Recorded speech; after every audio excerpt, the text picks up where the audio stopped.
Shalom Mishpacha, shalom to each and every one of you. Hey, Malki Uriel here.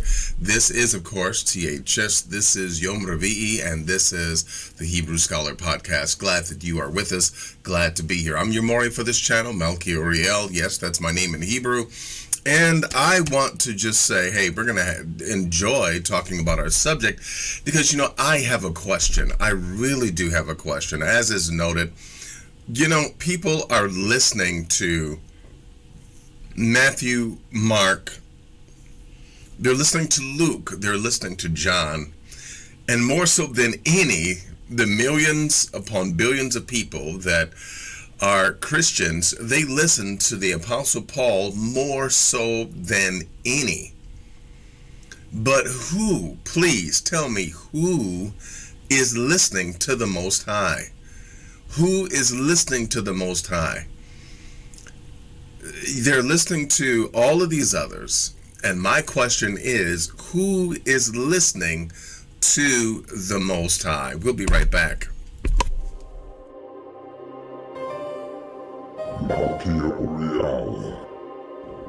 See, I have this day set thee over the nations and over the kingdoms, to root out and to pull down, to destroy and to throw down, to build and to plant.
Peace and blessings, my brothers and my sisters. Peace and blessings to each and every one of you. Glad to see the family out with us tonight.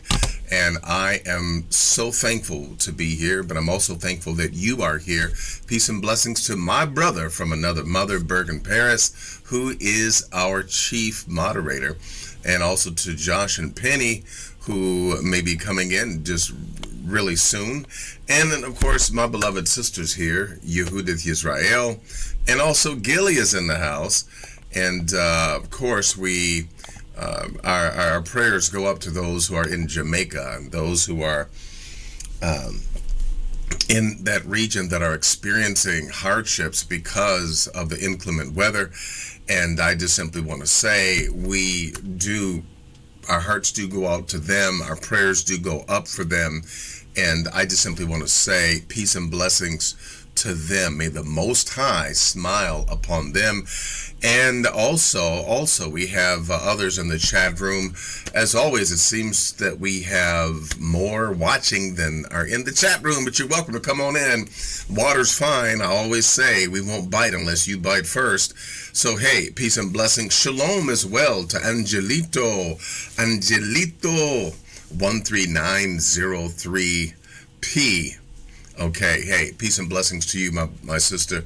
Glad that you are here.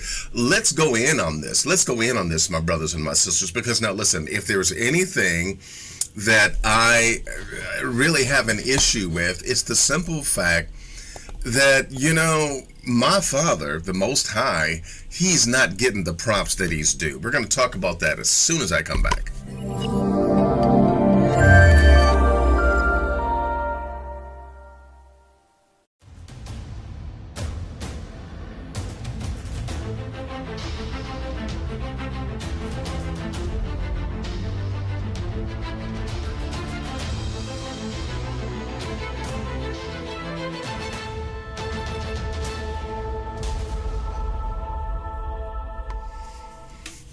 Wow, that's Camster email sneaking in on his wife's profile. Okay. Well, peace and blessings to your Camster email. Miss you, man. Hey, I haven't seen you around in a little bit.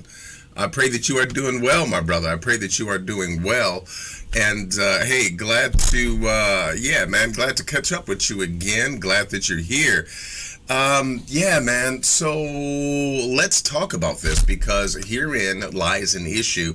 And now, for me, it's personal. For me, it's very personal. Well, what do you mean it's personal? It's personable. It's personal because, those of us who have been walking with the Most High, we come to love his laws, statutes, and his commandments. We stand for his laws, statutes, and his commandments. And what he says to us is of utmost importance. We govern our lives based upon the very words that have been handed down to us by the prophets and by Moshe, who was as well a prophet.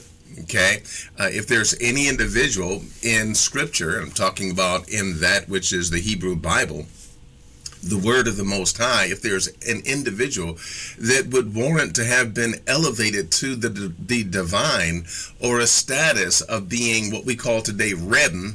In the church they call you Rebbe, fatbag, Rebbe. Well, see, if there's any individuals that have ever earned that, and that is even referenced as such in the Tanakh, it would have to be Moshe himself.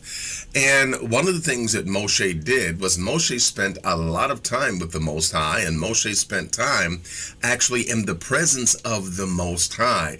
He spent time with him, and we can find this, we can see this when we go into the Scriptures, and when we begin to take a look at certain Scriptures. And in fact, let me do this. I'm going to go here to Exodus, the 30th chapter, and we're going to just, tiptoe in Exodus, the 30th.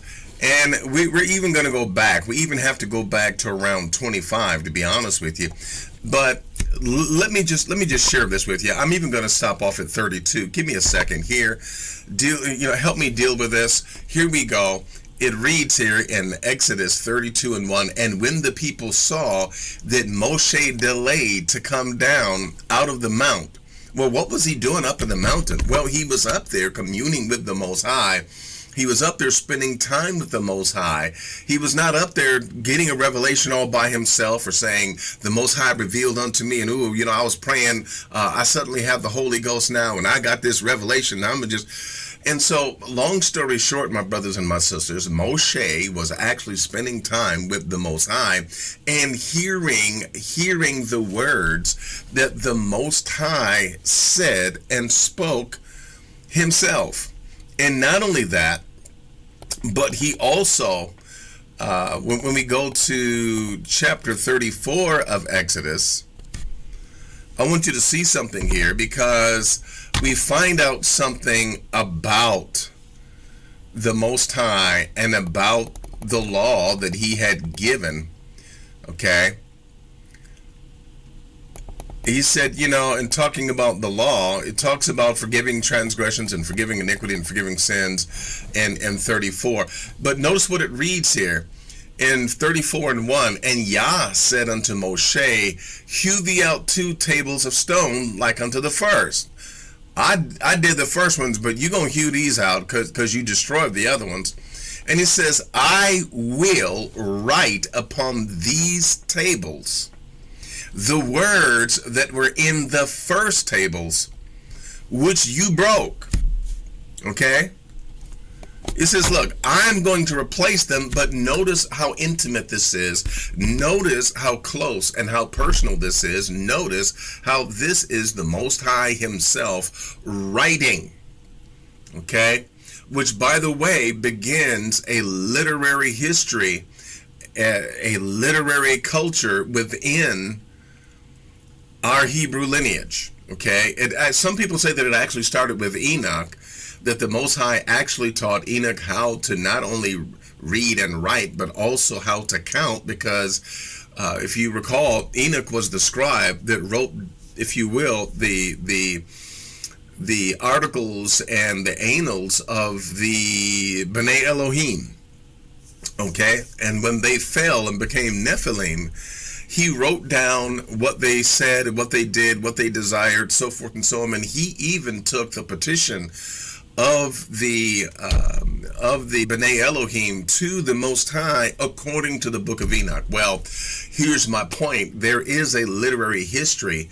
There is a literary foundation within the Hebrew walk and in the Hebrew way, whereby reading, writing, and calculating is a part of our heritage. But wait a minute, here the Most High lets us know, hey, there is a writing tradition that began with the Most High. Okay, the writing tradition within our Hebrew culture and community began with the Most High here in Exodus 34:1. I know we can also say that it began at the original outset in chapter 20 and the giving of the original covenant and law. I know we could say that as well, but here we find that it is specifically noted that these things were written, but written by who? Were they written by Paul? Were they written by Matthew, Mark, Luke, or John? Were they written by some other apostle? They weren't even written by anyone else. The laws, statutes, and the commandments that I'm addressing here, they were written by the Most High. And so Moshe merely took what the Most High had given him, and he actually begun to share that with the people, with the population. And we find references to this in Deuteronomy, the 4th chapter. Let's go there and let's take a look at Deuteronomy 4. Now, you'll find here, and by the way, I got to let you know, I just absolutely love Deuteronomy. I love it because of its first person narrative where Moshe is actually speaking to us. Now, I do believe that there were more materials added to Deuteronomy, somewhat like the mythicist point of view, that they added on to it, but the corpus of the material did come from Moshe, and it did come from even the hand of the Most High. That's my firm conviction. So taking a look here at Deuteronomy 4, notice what it reads. Now therefore, listen, Israel, you need to listen unto the statutes and unto the judgments which I teach you for to do them, that you may live and go in and possess the land which Yah your Elohim gave unto your fathers. You shall not add unto these words which I command you, neither shall ye diminish aught from it. But guess what? You need to keep these commandments of the Lord your Elohim, which I command you, because he was there when the Most High wrote them. They are the commandments of the Most High himself. And he says, your eyes have seen that what Yah did because of Baal Peor. For all the men that followed Baal Peor, Yah, your Elohim, he has destroyed them from among you. But ye that did cleave unto Yah your Elohim are all alive. Let that be a lesson. Let that be a lesson. Okay? So notice if you will here, notice what precept we get and what understanding we get from the Tanakh. Okay? Notice that there were men that were gone out after Baal Peor. Okay? And all the men that followed this other deity, guess what? They may not have died right away, but guess what? It says that Yah, your Elohim, hath destroyed them from among you. So those that worship other Elohim, other gods, those who are worshiping idols, we can expect the exact same thing with the word of the Most High being true. The Most High is the same, and he will remove the evildoer. He will remove those who are not following him. He will remove them. Yes, he will.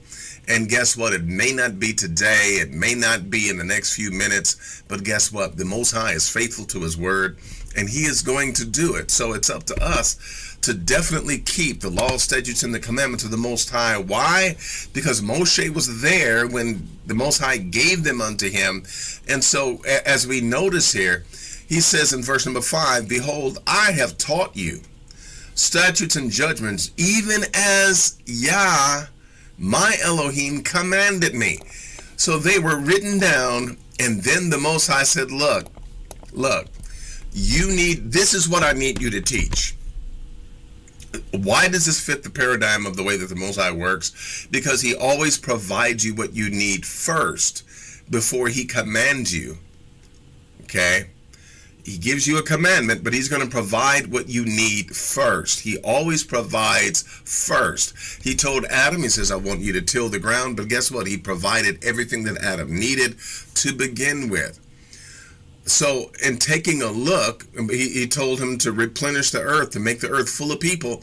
And guess what? He also equipped Adam and Eve with everything that they needed to make that happen. Well, the Most High always provides. He always provides what you need before he gives you the commandment. Well, as we take a look here, we find that it is the words of the Most High that Moshe is teaching, okay, and giving unto the people. All right?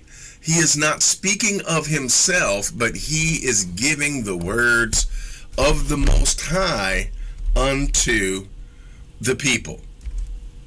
I know that there's others who would say, well, you know, when you take a look at Moshe, he was taught up in Egypt. So he brought the knowledge from Egypt. Well, we don't see anywhere where Moses is saying, hey, I got this from Egypt. No, he's saying, I got this from the Most High on the mountain. These are his laws.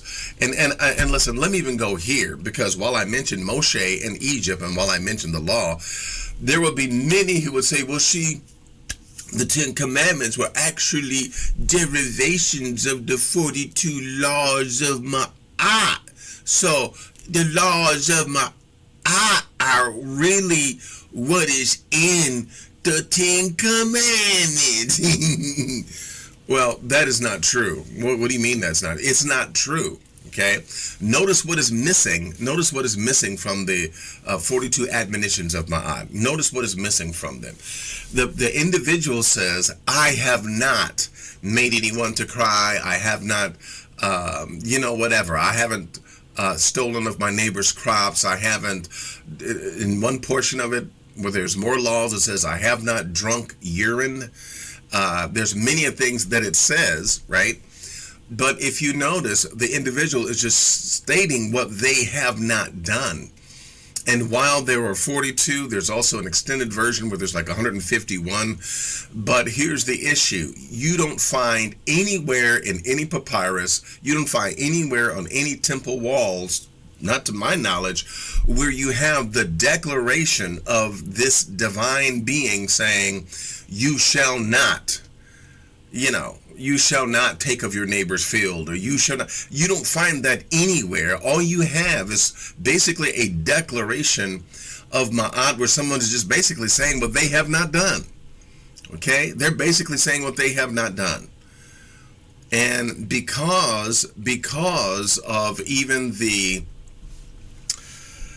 oh my goodness, the fact that our ancestors did dwell in Egypt for a while, right? They're like, oh, they got the 10 Commandments. They got the 10. Moses got the 10 Commandments from the. Listen. That is not substantiated. I don't find that to be true. When anyone says that, I'm sorry. I got to point to conjecture. I have to point to just basically. That's pretty much it. Conjecture, because there is no actual proof. The data at hand does not support that. So, all right, people may want to throw off and say, see, the laws came. Be that as it may, we know that it is written that Moshe got those laws from the Most High. Well, what about the laws of Hammurabi? Right? What about the law system of Hammurabi? There are some similarities in some of the laws and statutes found in the Tanakh that you can say parallel or that relate to the laws of Hammurabi. Okay? But at the end of the day, think about it for a second. It's not uncommon for one household, for their mother to tell a child, hey, don't touch the pot that's on the stove because it's hot, and then someone else does that in China. It doesn't mean that they stole that law from them. No, it's kind of like common sense. Some of the laws that they're saying were copied are actually laws that actually make a lot of sense when you consider common sense. Well, be that as it may, let me not get on that soapbox, but let me just simply say that it is recorded in the Tanakh that the Most High himself, that he did give the laws, statutes, and the commandments unto Moshe. And as we take a look, we find that there were times when even Moshe himself, he had to go before the Most High and was like, hey, I kind of need some guidance here. Okay, I kind of need some guidance. And this really does fly in the face of all those who would say, well, you see, the Torah Balpeh, the oral Torah, see, it was given to Moses, and the Most High gave him that. Well, we find where Moshe actually did have to, hey, find out what the Most High would say about a certain thing. So it's not like everything was given. That is not the case. Let's do this, and let me do this. Let me go into the scriptures here, and let me just point something out to you, because now here's my point. We have a lot of people listening to a lot of other people. Okay? But who is listening to the Most High? His law has been given. He said that he wrote it down himself and gave it to Moshe. My question is, who is listening to? Okay? Who's listening to the Most High? Who's listening to the Most High? You see, Paul said, Matthew said, Mark said, Luke said, and they're talking about everything that everyone else has said, but who is going to champion the words of the Most High, and who is actually going to speak the words that the Most High himself has said? Who's going to do it? Okay? Let me do this. Give me just a second, and then we will be right back. I've got another portion of this that I want to share with you in just a moment. I want to ask you a question. Would you pick up a French dictionary in order to help you define Spanish? Would you pick up a book on physics to help you understand the simplicities of cooking a recipe? No, you would not. You need the right reference material for the particular job at hand. And the Most High has given us a job of living the life according to the laws, statutes, and commandments that he has given. Why do I bring up this dichotomy? Why do I bring up this question? Because that is what many of us are doing. We are using reference works that are Christian in origin, nature, and bias, and we're having to gain a purely Hebraic understanding from them. And this, my dear brothers and sisters, is insane. I'm looking, need your help. I'm looking to foster Hebraic scholarship. So we've started the Hebrew Scholar magazine, and with this, there's something for the entire family, but there's also a platform to be able to develop new, young, and budding scholars. We want scholars that are going to basically produce materials from our perspective, with our truth, that's for us, that's by us, and that's going to benefit us and help us throughout all generations. I'm Melky Uriel. I want you to subscribe to the magazine. I need you to subscribe to the magazine. We want to reach our first goal of 500 subscribers, and then of course we want to go to 1,000 and move on from there. But bottom line of it is, we need this for the nation, for the community. We need this for Israel. We need our own scholars. And it's time that we began to invest in our own scholarship. So help us out. Go to thehebrewscholar.com. We'll see you there. Shalom.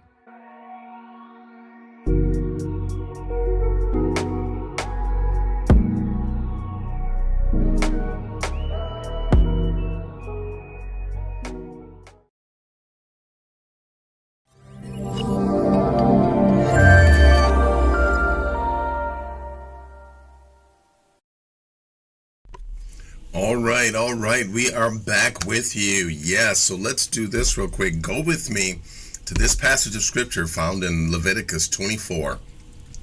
Leviticus 24. And we're going to read something here. I'm going to give you some context, but let's read. Notice what it reads here.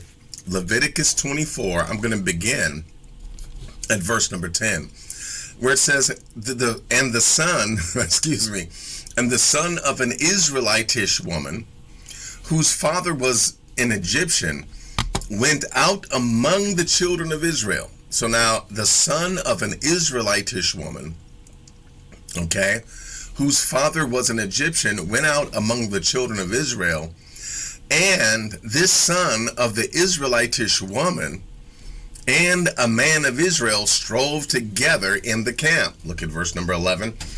And the Israelitish woman's son blasphemed the name of Yah and cursed. And they brought him unto Moshe, and his mother's name was Shelomith, the daughter of Divri of the tribe of Dan, and they put him inward. In other words, in the war, they put him in a kind of a jail, and notice why they did it, that the mind of Yah might be showed unto them. Okay? And Yah spake unto Moshe. Now, one question I would have is, well, they said, well, Torah pay, everything was given to Moshe. My only point here is that he would not have had to have gone before the Most High if everything had already been given. That's point number one. But notice here what it reads, and Yah spake unto Moshe, saying, you don't find this convention in the Christian New Testament, okay?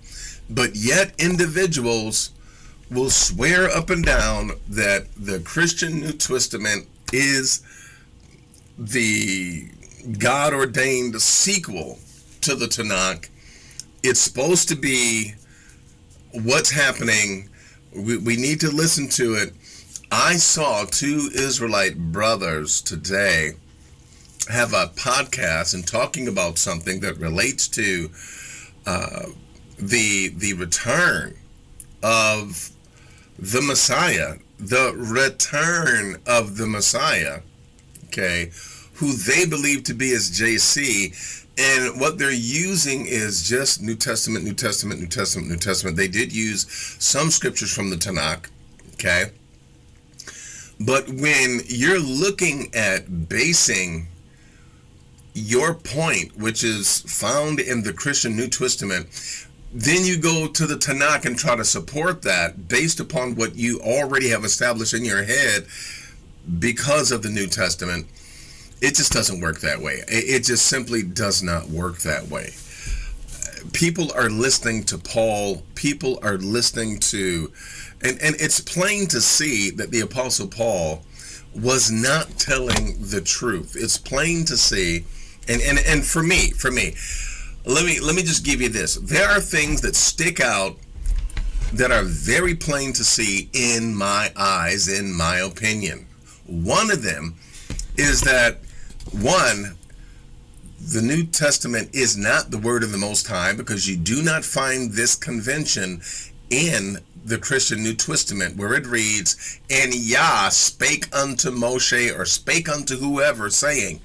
You don't find that anywhere, okay? And also, let me even do you one more. When we even go into the book of Jeremiah, okay, you don't find in the Christian New Testament where anyone at all is having a conversation with the Most High and they're in a dialogue together. You don't find that in the Christian New Testament. You don't find that anywhere, okay? Here in Jeremiah 1 and 5, the Most High is talking to Yirmiyahu, who's a young man right here, and he's having a conversation with him. You don't find that in the Christian New Testament. That would be point number 2. Also, when you take a look at the book of Jeremiah, okay, I want you to see something here. In fact, you know what? Okay, let me do this, because I want to go to Jeremiah This has always amazed me, and I absolutely love this. Look at Jeremiah 29:1. Now these are the words of the letter that Jeremiah the prophet sent from Jerusalem unto the residue of the elders, which were carried away captives. Okay, now wait a minute. Let's back up a little bit, because we're going to find something here.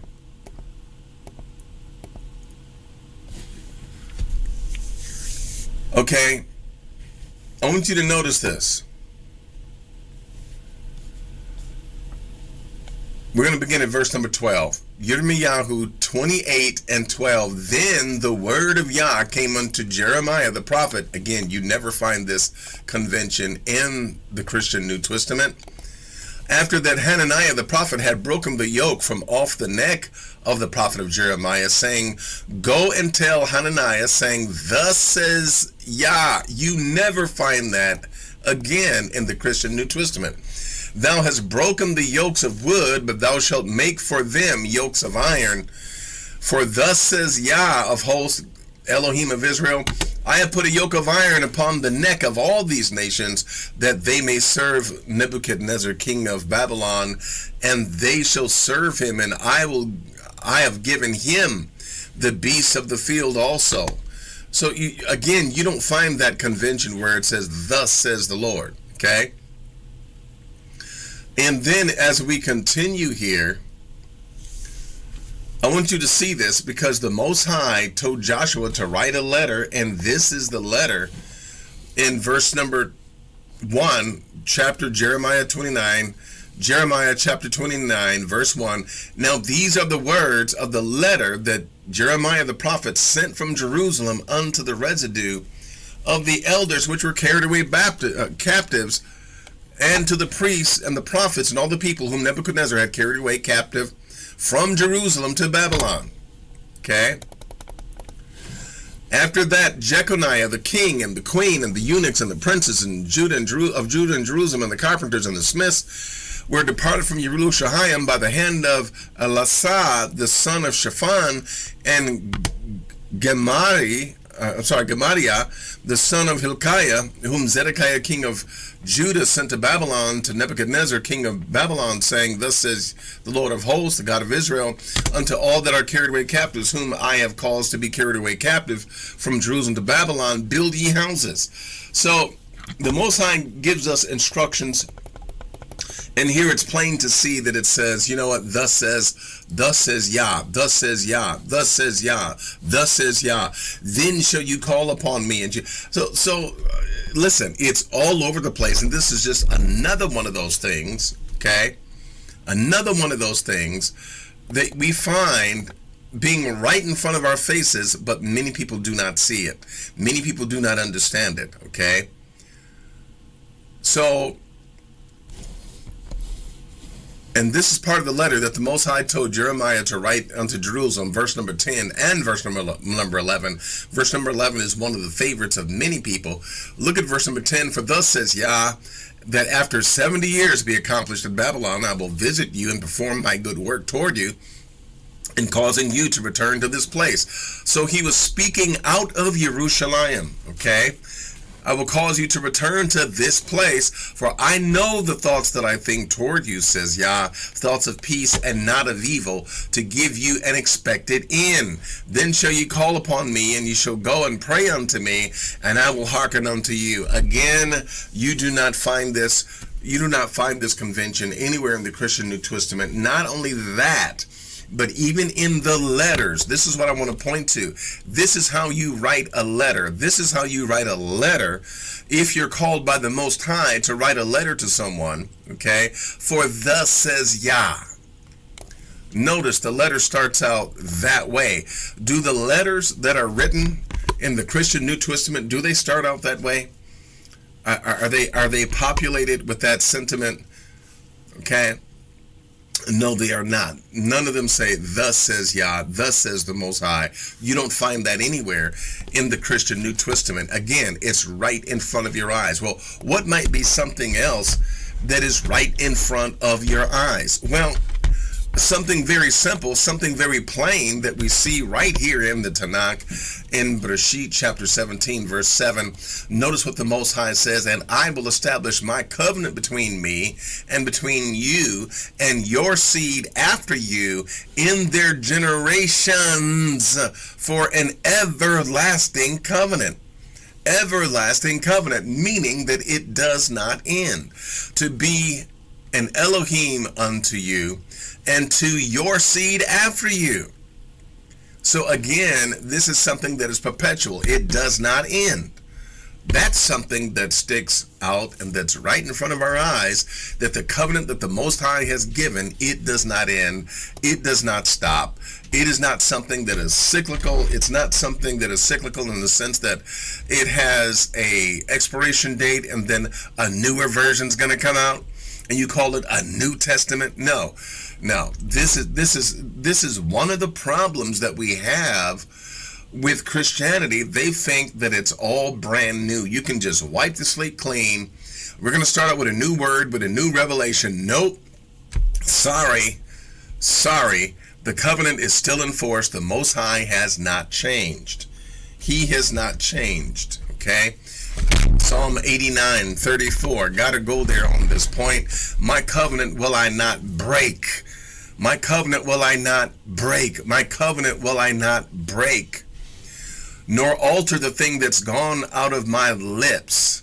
He's not going to alter his covenant. He's not going to alter what he said. Why? Because this is a covenant that is established forever. This is a covenant that is established forever. What does Psalms 119 and verse 110 say? What does it read? And I guess I was typing a little bit too quick. That's all right.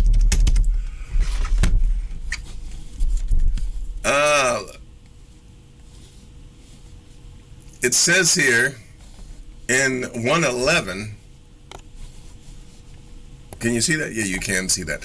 Thy testimonies have I taken as an heritage forever, for they are the rejoicing of my heart. They, once again, his word is forever, and it is forever settled in heaven. Okay? It is forever settled in heaven. It is the truth. It is a light. Okay? Look at it. Look at this. Psalms 119 and 160. Thy word is true from the beginning, and every one of thy righteous judgments endures forever. Again, this is not, it's not going to expire. It's not old. It's not cyclical. This is something else that sticks right out in front of our eyes that individuals have forgotten. They don't see it. Okay? It's something that they just, I don't know why they listen to the Apostle Paul more than they listen to the Most High. Okay? Okay? So it's just one of those things where it's like, I'm sorry, I don't get it. I don't get it.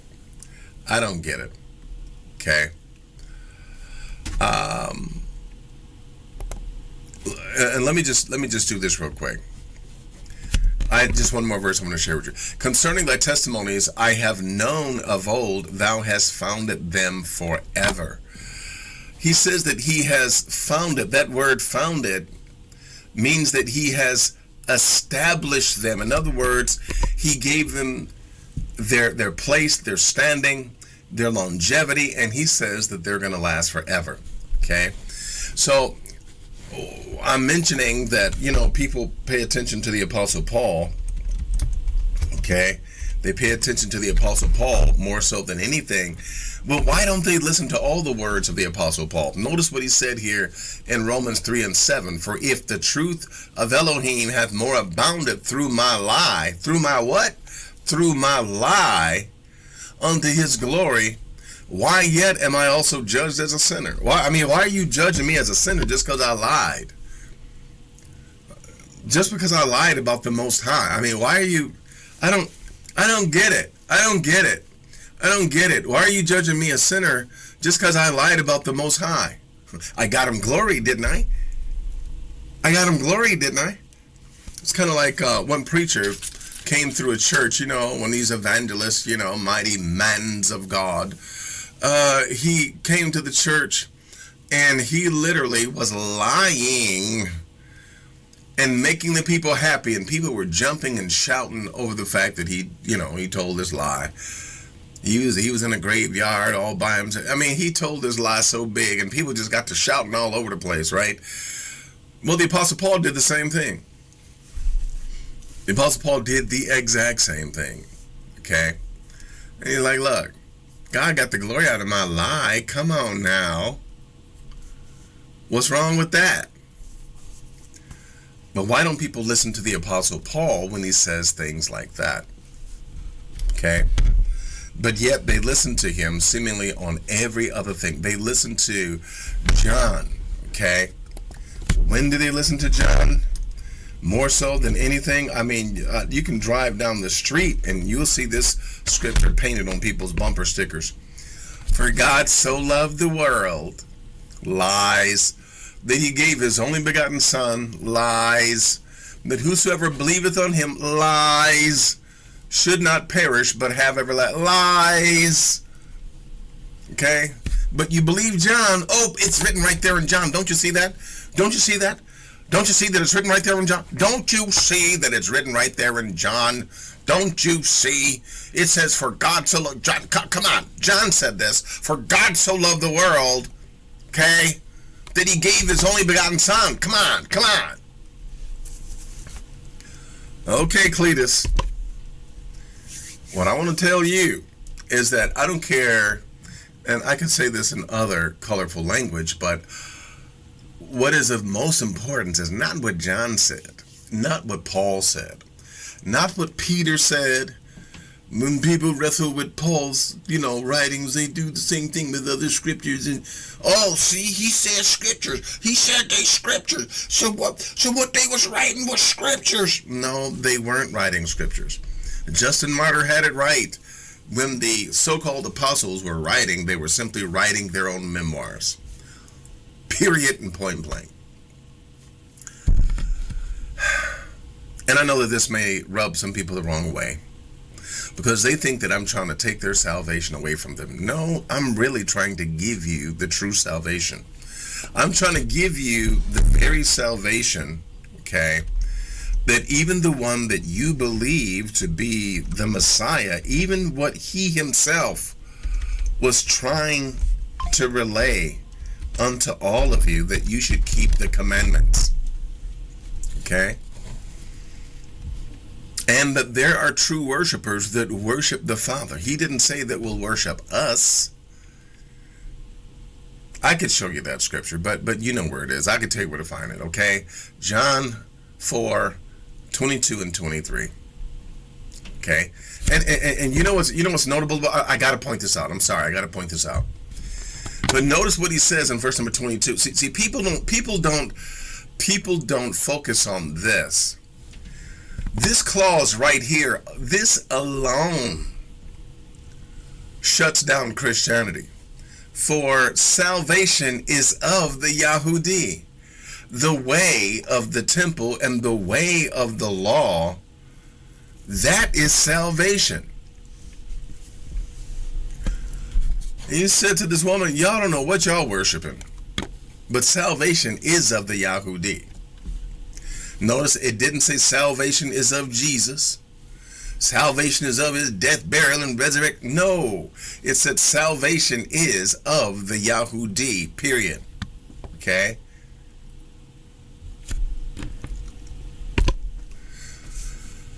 So my brothers and sisters, there's a lot in plain sight that is right in front of our eyes. I'm asking you to open up your eyes, and I'm asking you to focus on what the Father said. Focus on what the Most High said. Put what he has said first. Remember the first commandment.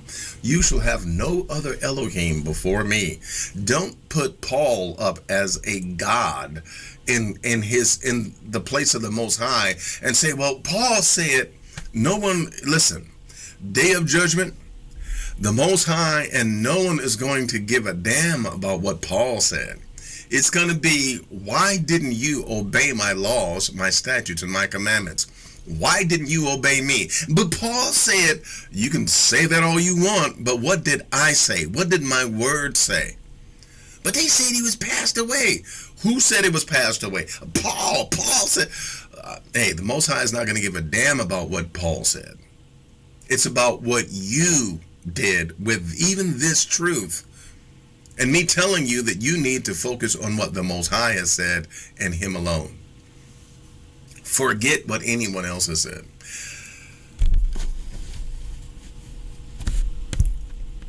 Yeah, you know what? I feel like that's enough for now.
Let me tiptoe into the chat room and see what you all are saying. All right, Gilly says, you know what? Gilly's like, look, man, I got a problem with John 4 and 22. What's your problem with John 4 and 22, my brother? What is your problem with John 4 and 22? Tell me, what is your problem? By the way, peace and blessings to my beloved sister, Christine Croning, in the house. Peace and blessings to you. Who says, Christine Croning says, all lies. It is so sad the brainwashing by design leads us astray from, leads us astray from the Most High.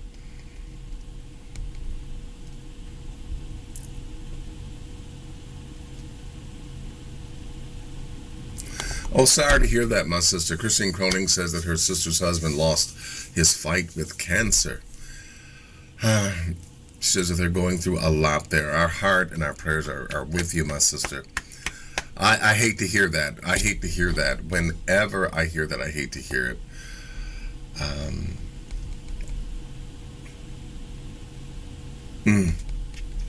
Hate to hear that. Peace and blessings to my sister Jacqueline E. Bugs that's here. Peace and blessings to Josh and Penny. I gave you guys a shout out even before you got here. I sure did. Camster Email in the house. Peace and blessings to you, my brother. Who else is up in the house? I think I did get everyone. Gilly, what problem do you have?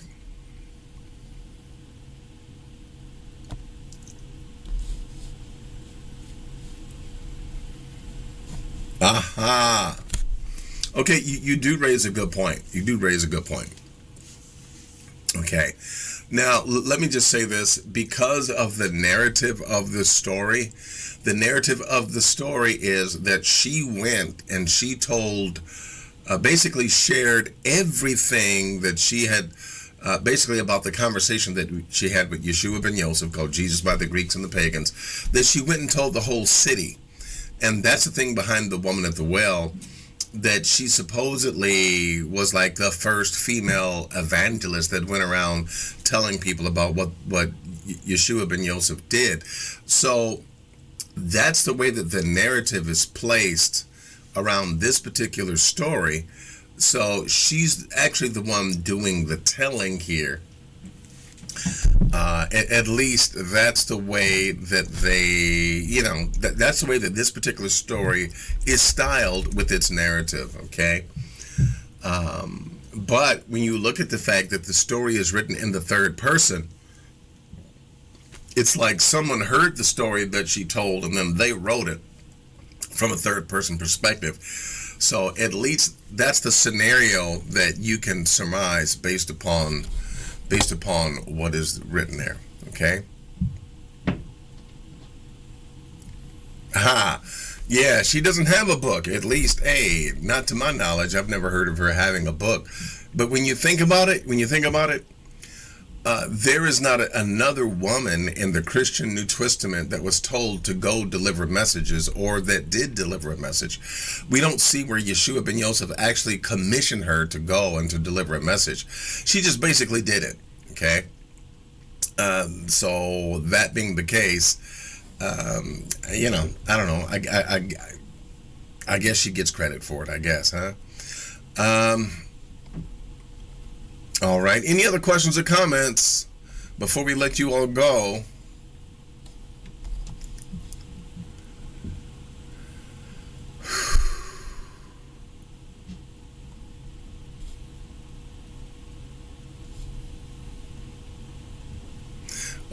All right. Taking a look, making sure that I did not miss anything.